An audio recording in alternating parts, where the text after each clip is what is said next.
해시리본에서 이 파란색 시그널이 바이 시그널입니다. 이게 2021년에 붓다빔이거든요. 지금이랑 낙폭이 비슷했습니다. 그래서 이제 시즌 끝났다, 더 빠질 거다 이렇게 이야기하는 사람들이 많았는데, 여기 보시면 바이 시그널이 떴죠.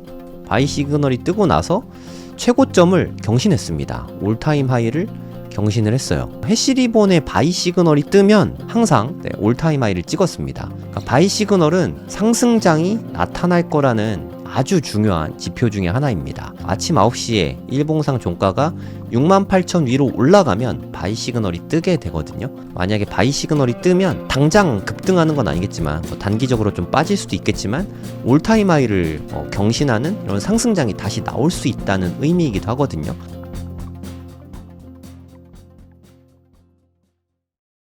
네, 안녕하세요. 성정길입니다. 지금 시각은 2월 25일 오후 9시 50분입니다.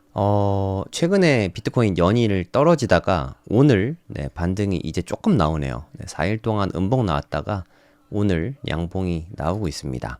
그래도 상승폭이 뭐 작지는 않은 것 같아요. 바닥 대비해서. 이번에 62,000까지 빠졌었잖아요. 이러다가 최저점 깨는 거 아닌가 사실 걱정도 좀 되긴 했거든요. 6만 달러가 현재까지 최저점이었는데 62,500까지 빠졌다가 지금은 좀 반등을 했어요. 네, 다행이죠. 66,000까지 다시 올라갔습니다. 아침에 뭐 한 9시, 10시? 이쯤에 66,000 넘었다가 살짝 빠지고 다시 좀 올라가고 있는 모습입니다. 제 바람은 일단 한 68,000 정도까지 올라가 주면 좋을 것 같습니다. 68,000까지 올라가 준다면 이게 해시리본인데 해시리본도 이제 바이 시그널이 뜰 것 같거든요. 해시리본 바이 시그널 뜨면 여러모로 좀 최고점을 돌파할 수 있는 가능성이 있으니까 바닥일 가능성이 좀 있습니다. 바닥권입니다. 해시리본 이게 떴다고 해서 바로 올라가는 게 아니라 한 번쯤 빠졌다 갈 수도 있어요. 어찌됐든 올라가긴 한다는 거니까 개인적으로 좀 기대는 하고 있습니다. 한 68,000까지 좀 달려봐 줬으면 하는 바람입니다. 저는 이렇게 나스닥백을 단기 흐름은 좀 참고를 많이 하는데 나스닥백도 현재 괜찮죠? 아직 미장이 열리진 않았잖아요. 11시 반에 열리니까 한 2시간 남았는데 나스닥백은 뭐 조금 일찍부터 열려서 계속 이렇게 되거든요. 선물 차트인데 일단 얘네도 좀 분위기 좋은 것 같아요.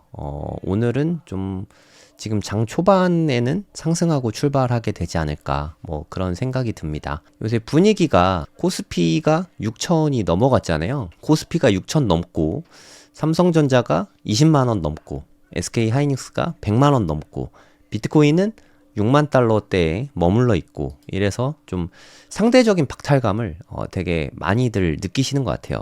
카페 분위기 봐도 우리는 비트코인과 미국 주식 위주로 투자를 하는 카페인데도 불구하고 코스피 이야기가 되게 많더라고요. 사실 코스피에 투자해서 돈 버신 분들은 진짜 돈 많이 버셔야 됩니다. 오랜 기간 되게 많이 힘드신 분들이 많았거든요. 그분들이 돈을 많이 벌어야 된다고 생각해요. 그리고 코스피가 오르면 어찌됐든 한국 경제에도 도움이 될 테니까 저는 뭐 되게 긍정적으로 보고 있습니다. 코스피가 뭐 더 올라가는 건 둘째치고 여기에서 빠지지만 않아도 좋겠어요. 6,000이 유지만 돼도 좋겠습니다. 또 여기서 막 1만 포인트까지 막 올라가면 급등하면 급락이 나오잖아요. 여기서 좀 잘 유지되는 게 베스트 시나리오인데 주식시장은 좀처럼 잘 안 그렇더라고요. 하여튼 좀 고점 부근에서 오랜 기간 머물렀으면 천천히 우상향했으면 뭐 하는 바람입니다. 고래동 공부에 제가 또 오늘 글을 많이 썼는데요. 네이버에다가 고래동 공부라고 검색을 하시면 됩니다.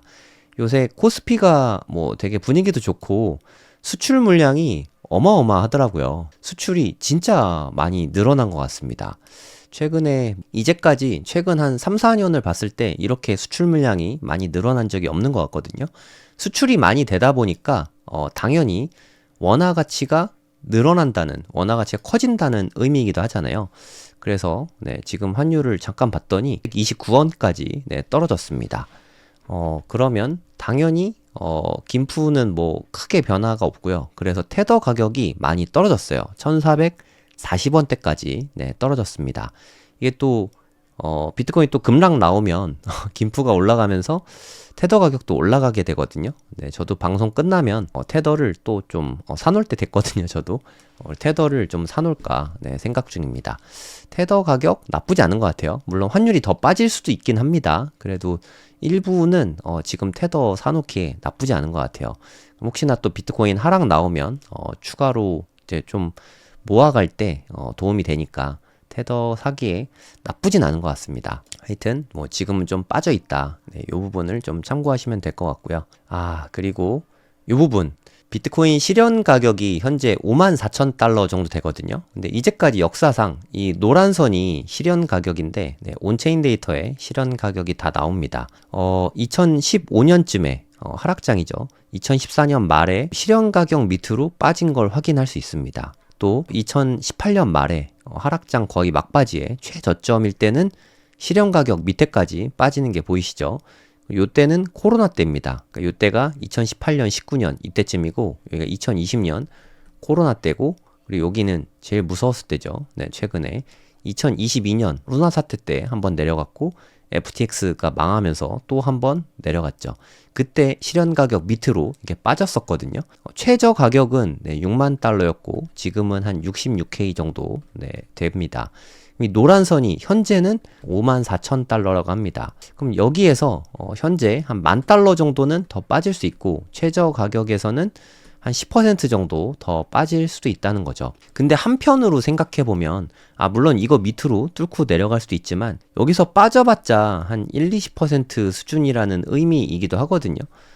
솔직히 저는 6만 달러까지 이렇게 빨리 빠질 줄은 상상도 못 했는데, 이미 와버렸으니까, 한탄하면 뭐 하겠습니까? 좋은 가격이니까 살 수 있으면 조금이라도 더 사는 게 최선이라고 생각해요. 아무튼, 여기에서 빠진다고 해도 한 1, 20% 수준은 더 밀릴 수도 있는 거죠. 근데 손익비가 요 정도면 되게 괜찮은 자리라고 생각을 하거든요. 이거는 희망회로일 수도 있고, 저는 비트코인 갖고 있고 하나도 안 팔았다고 말씀드렸잖아요. 2023년부터 지금까지 판 게 없습니다. 지금 2026년인데 몇 달만 더 있으면 3년 동안 계속 모아가고만 있거든요. 앞으로도 한 2035년까지는 하나도 안 팔고 계속 모으기만 할 겁니다. 매수는 2027년까지는 열심히 해볼 생각이에요. 그냥 저는 제가 생각한 대로 그 전략대로 그대로 실행하고 있습니다. 그래서 그런 측면에서 보면 가격이 싸질 때는 요 노란선 부근에 왔을 때는 더 열심히 사면 된다는 거죠. 지금은 앞으로 어떻게 될지 모르겠지만 열심히 살 때가 아닌가 그렇게 생각합니다. 이번에도 이 밑으로 떨어질 가능성이 솔직히 개인적인 의견은 더 높다고 생각합니다. 지금은 아니더라도 이 실현 가격이 노란선이 조금씩 올라오겠죠. 네, 그러면 한 번쯤 터치할 수 있지 않을까. 네, 그러면 이게 한 56K나 58K쯤에서 만날 수도 있는 거죠. 그쯤에서 만날 가능성이 있다. 그래서 6만 달러는 철옹성이 아닐 수 있습니다. 물론 이게 바닥일 수도 있고요. 제가 그거를 예측할 능력은 안 됩니다. 아무튼 바닥 근처는 맞는 것 같아요. 네, 이건 여러분도 느끼시지 않습니까? 바닥 근처. 한번 생각을 해보시죠. 그러니까 삼성전자나 SK 하이닉스를 삼성전자 20만원, 하이닉스 100만원 이렇게 매수하는 것과 비트코인이 현재 한 1억 언저리거든요. 한 9,500만원 정도 하는 것 같은데 요럴 때 요런 지점에서 비트코인을 사는 게 한 5년을 놓고 봤을 때 뭐가 더 좋을지 이건 각자가 판단할 부분이라고 생각합니다. 어차피 저는 국장에는 2023년부터는 투자를 안 하고 있거든요. 은행주 테스트 삼아서 몇 개 사본 게 단데 그렇게 테스트 사본 것도 지금 수익률이 100%더라고요. 그러니까 이게 지금 코스피가 과열인지 버블인지 그것까진 제가 모르겠습니다만 가격이 싸진 않은 것 같아요. 쌀 때 사야 되는 거 아니겠습니까? 비트코인은 싼지 안 싼지를 생각해보면 바닥인진 모르겠지만 싸기는 한 것 같습니다. 제가 느끼기에는 그렇습니다. 그리고 해시리본 아까 잠깐 말씀드렸는데 해시리본이 바이 시그널이 뜰 가능성이 꽤 높다고 생각하거든요. 해시리본이 뜨는 원리를 좀 생각을 해보면 그러니까 옛날까지 아주 옛날까지는 볼 필요가 없을 것 같고요. 여기가 2021년입니다. 해시리본 지표를 저는 몇 년째 한 3년째 좀 잘 지켜보고 있거든요. 해시리본에서 이 파란색 시그널이 바이 시그널입니다. 이게 파란색 바이 시그널이 뜨면 이게 2021년에 붓다빔이거든요. 근데 사람들이 이 붓다빔이 떴을 때 시즌 종료라고 많이들 이야기를 했었어요. 근데 실제는 이게 요때 되게 많이 빠졌습니다. 한 5, 60% 빠졌어요. 지금이랑 낙폭이 비슷했습니다. 그래서 여기에서 이제 시즌 끝났다, 더 빠질 거다 이렇게 이야기하는 사람들이 많았는데, 여기 보시면 바이 시그널이 떴죠. 바이 시그널이 뜨고 나서 최고점을 경신했습니다. 올타임 하이를 경신을 했어요. 보이시죠? 더 높아졌잖아요. 중간에 여기서 바이 시그널이 떴거든요. 해시리본의 바이 시그널이 뜨면 올타임 하이를 깨러 갈 가능성이 매우 높습니다. 그러면 여긴 뭐가 다르냐? 여기는 사람들이 생각했던 대로 진짜로 깼죠. 완전 시즌 종료죠. 이게 우리가 말하는 2022년에 있었던 일이거든요. 이때 보시면 바이 시그널이 없습니다. 여기에서 바이 시그널이 나오지 않아요. 요때랑 요때가 비슷한 지점인데, 이 1번과 2번의 가장 큰 차이는 요때는 바이 시그널이 나왔고 요때는 바이 시그널이 없다는 이 차이가 가장 큽니다. 그럼 바이 시그널이 언제 나왔냐? 루나 사태 다 지나고 나서요. 그리고 요쯤에 떴습니다. 물론 바이 시그널이 떴다고 해서 바로 급등하는 건 아닙니다. 요건 주의하세요. 하지만 바이 시그널이 뜨고 여기서 한 번 더 떴죠. 그리고 나서는 우리가 아는 그대로 어마어마한 상승이 있었습니다. 그쵸? 엄청난 상승. 그리고 중간중간에 바이 시그널이 여기서도 떴죠. 이 참고로 해시리본 바이 시그널은 두 가지 요건이 있습니다. 조금 확대해서 보여드릴게요. 예전에 제가 방송에서 다 말씀드렸던 적이 있습니다. 여기 회색 선이 60일선입니다. 해시리본의 60일 이동평균선이고요. 이 녹색 선이 30일 이동평균선이거든요. 여기서 데드크로스가 나죠. 그리고 여기서 골든크로스가 납니다. 골든크로스가 나면서 이동평균선, 요거는 요 녹색 선이 20일 이동평균선이거든요. 이건 가격 캔들입니다. 해시와 관계없는 가격 차트가 20일 이평선 위로 올라오면 바이 시그널이 뜹니다. 그러니까 두 가지 조건을 둘 다 만족을 시켜야 돼요. 첫 번째는 일단 골든크로스가 나야 되고요. 30일선이 60일선 위로 뚫고 올라가야 됩니다. 그리고 가격은 20일 이평선 위로 올라가야 되는 심플 무빙 에버리지예요. 그러니까 20일 단순 이동 평균선이라고 하거든요. 요 두 가지 복합 조건이 필요합니다. 작년 4월 기억하시죠? 작년 4월에 무역 분쟁 그것 때문에 되게 심했었잖아요. 요때 기억하실지 모르겠지만 크립토컨트의 주기영 대표가 이제 시즌은 끝났다 이런 이야기를 했었어요. 시즌은 끝났다고 이야기한 게 이쯤이었던 것 같습니다. 근데 그리고 나서 여기서 골든크로스가 나왔고, 그때 바이 시그널이 바로 뜨진 않았고, 여기서 보시면 이평선 위로 이렇게 올라오죠. 요때 바이 시그널이 떴거든요. 그리고 나서 단기적으로는 좀 빠지긴 했지만 올타임 하이를 월등히 경신을 하긴 했습니다. 여기가 109K였고요. 여기가 126K였거든요. 해시리본의 바이 시그널을 저는 좀 신뢰하는 편입니다. 이제까지 틀린 적은 없었거든요. 바이 시그널이 뜬 다음에는 항상 올타임 하이를 찍었습니다. 바이 시그널 안 떴을 때는 올타임 하이 못 찍었고요. 여기서 뜬 다음에 그 다음에 상승장으로 다시 갔거든요. 그러니까 바이 시그널은 상승장이 나타날 거라는 아주 중요한 지표 중에 하나입니다. 일단 첫 번째 조건은 만족을 시켰어요. 그래서 60일 이평선 위로 30일 이평선이 올라왔죠. 일단 골든크로스 나왔습니다. 하지만 바이 시그널이 안 나왔죠. 여기 녹색 선이 20일 이평선인데요. 요 위로 올라가야 됩니다. 그럼 요게 가격이 얼마냐? 67,800달러입니다. 그러니까 넉넉 잡아서 68K가 되는 종가 기준입니다. 일봉상 종가. 일봉상 종가는 아침 9시입니다. 언제가 될진 모르겠지만 아침 9시에 일봉상 종가가 68,000 위로 올라가면 바이 시그널이 뜨게 되거든요. 그래서 저는 개인적으로 바이 시그널이 꼭 떴으면 좋겠다 이렇게 바라고 있어요. 현재 그래도 바닥부터 62,000부터 상승을 해가지고 66,000까지는 올라왔거든요. 힘낸 김에 한 2,000달러만 더 올라줘서 바이 시그널 내일 아침 9시에 좀 떠줬으면 하는 바람이 있습니다. 오늘 2,000달러 오를 수 있을지 모르겠지만 개인적인 희망사항이니까, 이게 만약에 21일 SMA 위로 올라가서 만약에 바이 시그널이 뜨면 당장 급등하는 건 아니겠지만 단기적으로 좀 빠질 수도 있겠지만 올타임 하이를 경신하는 이런 상승장이 다시 나올 수 있다는 의미이기도 하거든요. 이거는 되게 큰 의미가 있지 않을까 그런 생각이 좀 듭니다. 그러면 예전에 바이 시그널 떴을 때 어떻게 됐었는지 같이 한번 좀 보시죠. 네, 이거는 인덱스 차트라서 아주 옛날 거부터 다 있거든요. 정말 한 번도 틀린 적이 없어요. 그러니까 이제까지 비트코인 역사 뭐 한 16년을 통틀어 봐도 한 번도 네, 이게 바이 시그널 뜨고 나서 안 오른 적이 없습니다. 물론 바로 급등하는 건 아니지만 여긴 너무 옛날이긴 하지만 바이 시그널 뜨고 나서 네, 엄청나게 올랐죠. 네, 이러면 이때 산 게 손해는 아니죠. 네, 엄청 올랐습니다. 그리고 요때 바이 시그널 떴거든요. 바이 시그널이 떴다고 해서 바로 급등하는 건 아니라고 말씀드렸죠. 그래서 바이 시그널이 뜨고 급등한 다음에 다시 하락을 하긴 했어요. 그리고 바이 시그널이 또 떴죠. 여기서 뜨고 여기서 뜨고 어찌됐든 여기에서 사고 여기에서 사고 여기에서 계속해서 분할 매수를 했다고 치면 그 뒤에는 네, 진짜 어마어마한 상승이 기다리고 있습니다. 여기를 봐도 그렇고 그러니까 바이 시그널이 뜰 때 급하게 사면 안 돼요. 그냥 분할 매수를 꾸준히 하면 됩니다. 뭐 한 달이든 두 달이든 뭐 6개월이든 바이 시그널이 뜬 이후에도 계속해서 분할 매수를 한다면 올타임 하이를 네, 월등히 넘어갈 때도 있거든요. 일단 올타임 하이는 넘어갑니다. 뭐 조금 넘든 많이 넘든 이게 좀 의미 있다고 생각해요. 안 그랬던 적은 이제까지 없거든요. 네, 여긴 바이 시그널이 안 떴지만 이게 계속 네, 상승하게 된 거죠. 하락장에서 바이 시그널이 뜨냐 안 뜨냐 이게 되게 중요한 거예요. 여기 보시면 바이 시그널이 한 번도 안 떴죠. 그 부분이 저는 가장 중요하다고 생각합니다. 여기에서 만약에 뭐 이쯤에서 바이 시그널이 떴다면 저는 이 지표를 별로 신뢰하지 않았을 거예요. 그 뒤로도 엄청난 하락이 계속해서 이어지니까.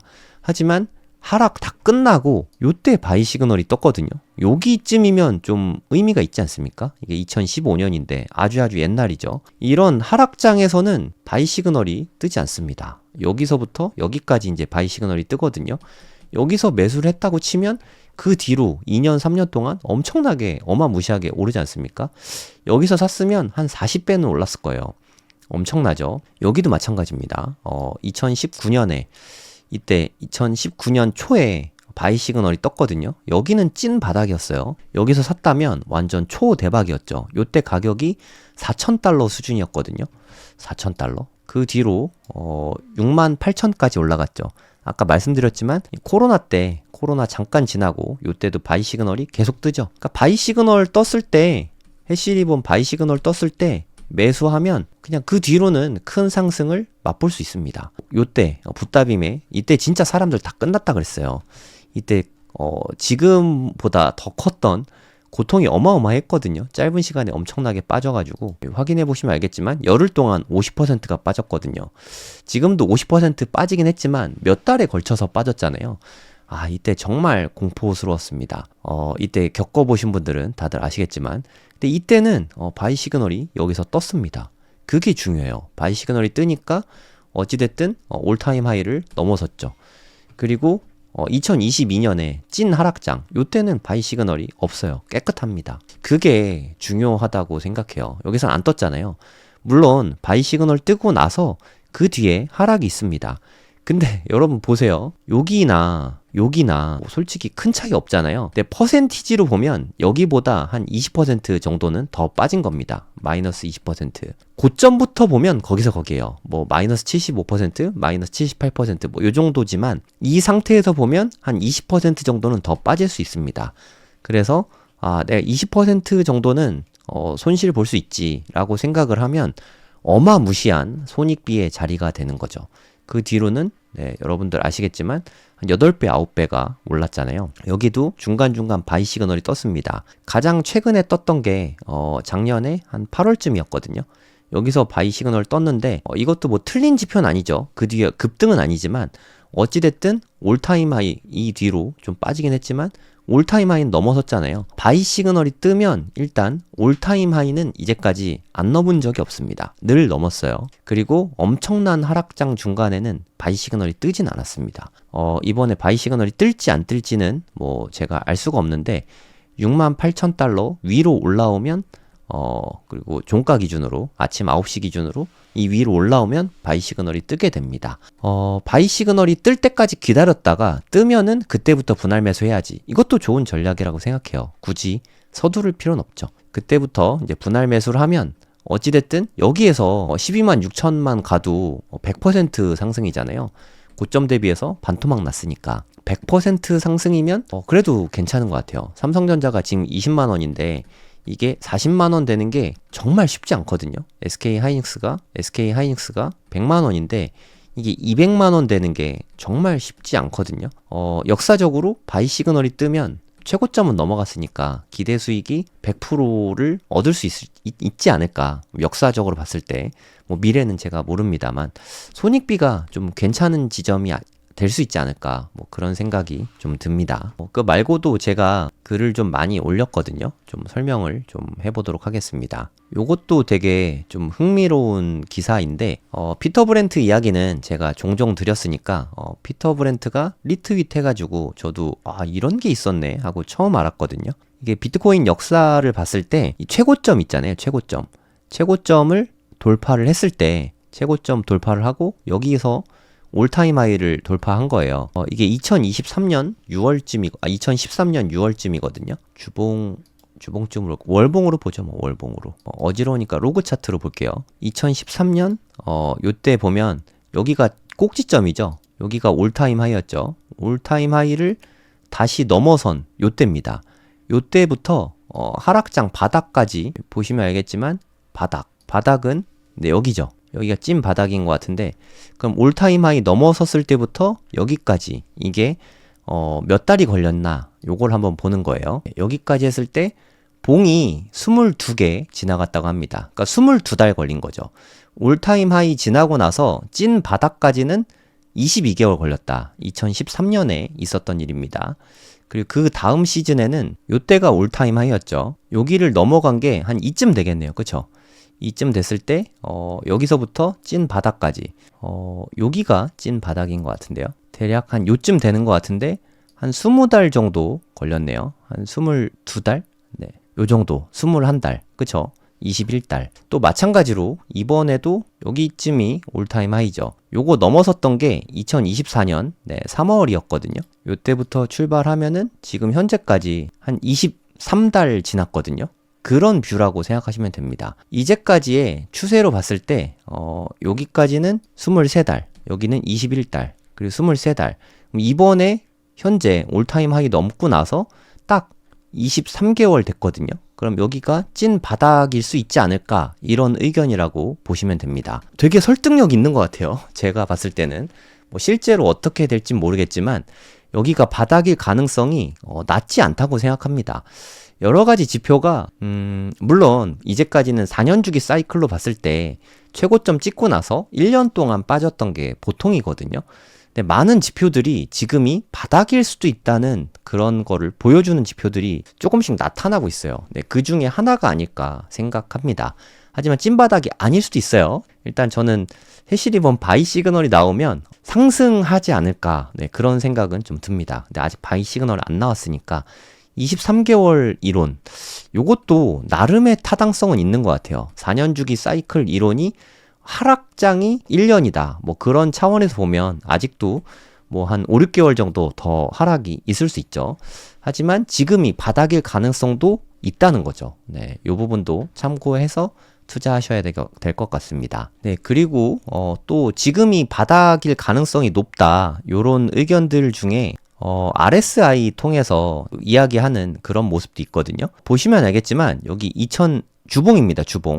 주봉으로 봤을 때 과매도, RSI가 과매도에 떨어진 게 많지가 않아요. 요때 있죠. 요때 2015년 1월 달에. 그때 보시면 알겠지만 요때가 최저점이었습니다. 최저점. 그러니까 쉽게 말해서 바닥이었죠. 그리고 그 다음은 여기죠. 여기도 역시 2018년 말 바닥이었죠. 보시면 알겠지만 여기 완전 찐 바닥입니다. 로그 차트라서 좀 실감이 안 날 수 있으니까 잠깐 풀러볼게요. 이렇게 보시면 여기가 음수가 나왔죠. 음수가 아니라 과매도가 나왔죠. 과매도. 주봉상으로 RSI가 과매도 나왔을 때가 거의 뭐 찐 바닥권이지 않습니까? 여기서 매수하면 뭐 물론 바로 급등하는 건 아니겠지만 거의 최저점 근처에서 매수하는 거죠. 바닥 신호 중에 하나일 수 있습니다. 주봉상 과매도 신호 사인이. 여기도 마찬가지인데요. 가장 바닥이 한 이쯤 되겠네요. 그죠? 여기가 찐 바닥인데 그때 주봉으로 보면 과매도에 살짝 들어가 있죠.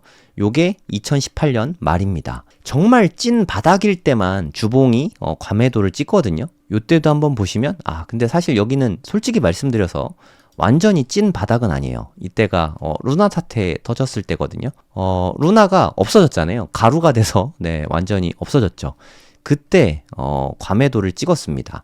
그리고 나서 네, 사실은 FTX가 망하면서 한 번 더 진짜 찐 바닥이 만들어지긴 하는데, 근데 솔직히 말해서 루나 사태나 FTX 사태나 뭐 거기서 거기 아닙니까? 여기가 한 17,000이고 여기가 15,000인데 솔직히 말해서 고점 대비해서는 별 차이 안 납니다. 물론 요때는 그렇다고 과매도가 나오지 않았고, 제가 느끼기에는 지금 현재 6만 달러대가 여기랑 비슷한 지점이 아닐까. 찐 바닥은 아닐지 모르겠지만 바닥 근처다. 네, 그런 지표는 뭐 생각할 수 있을 것 같아요. 그 다음이 지금 현재거든요.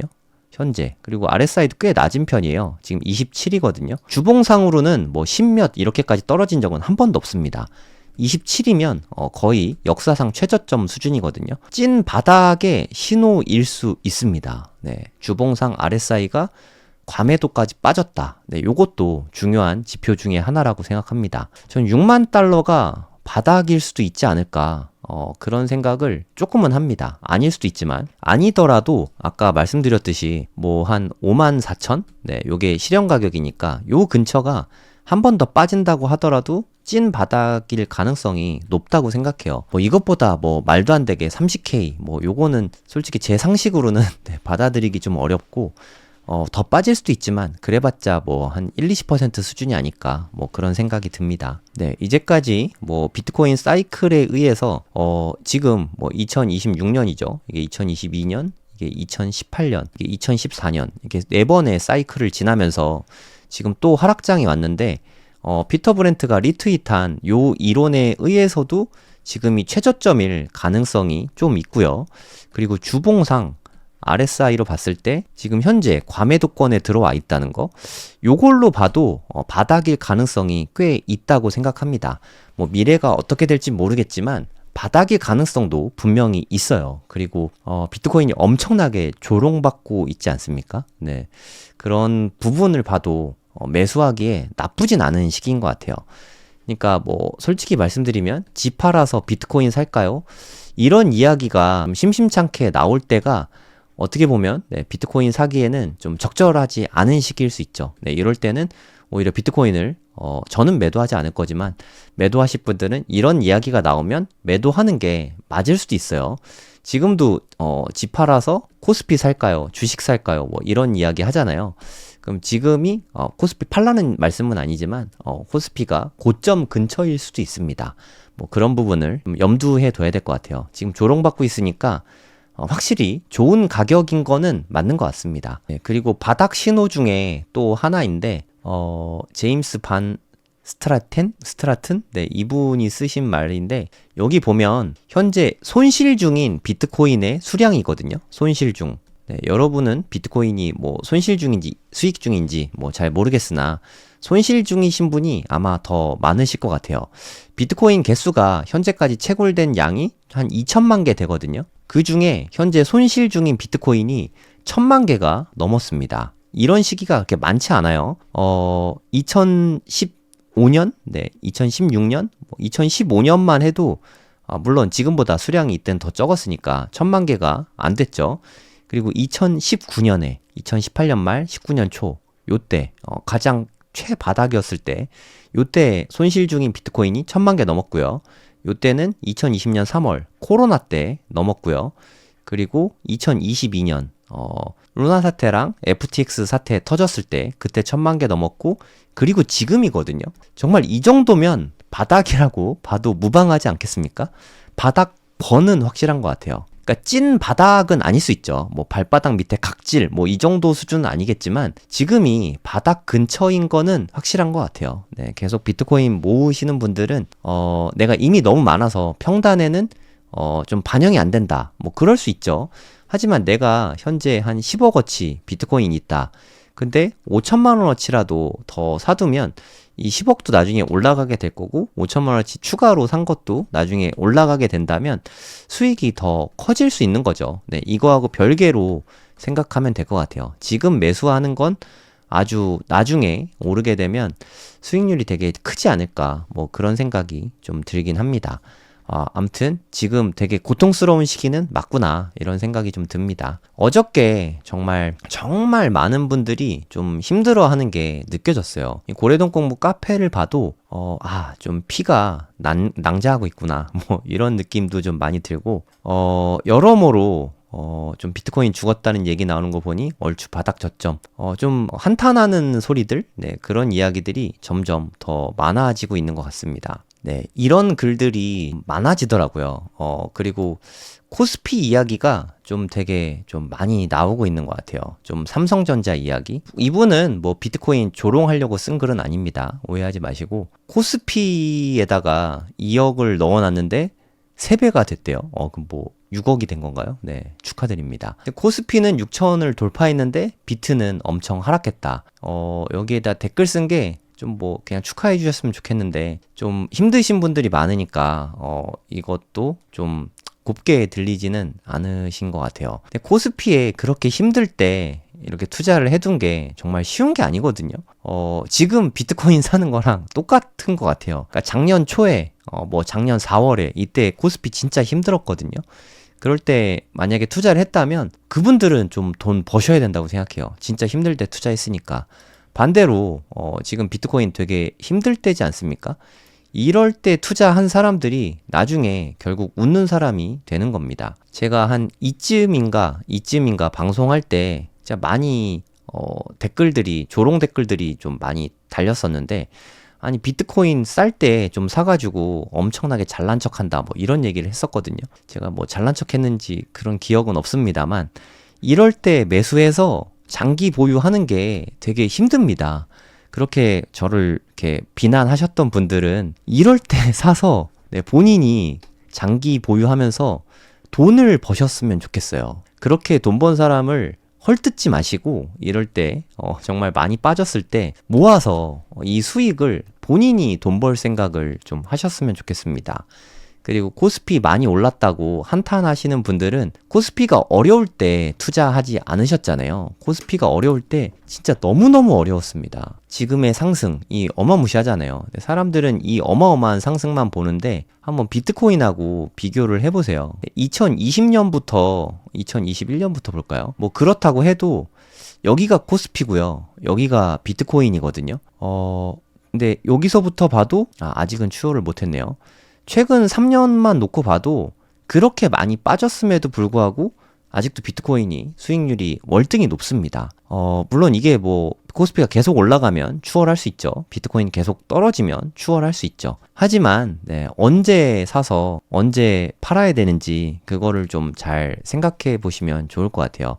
뭐 그렇다고 코스피 팔라는 이야기는 아니니까 그건 각자 판단하시면 되고요. 요럴 때, 이렇게 힘들 때, 사실 요때 전 비트코인이 더 많이 갈 거라고 생각했어요. 그래서 비트를 열심히 모았는데, 이때 만약에 코스피를 샀다면 어마무시한 수익을 얻을 수 있었겠죠.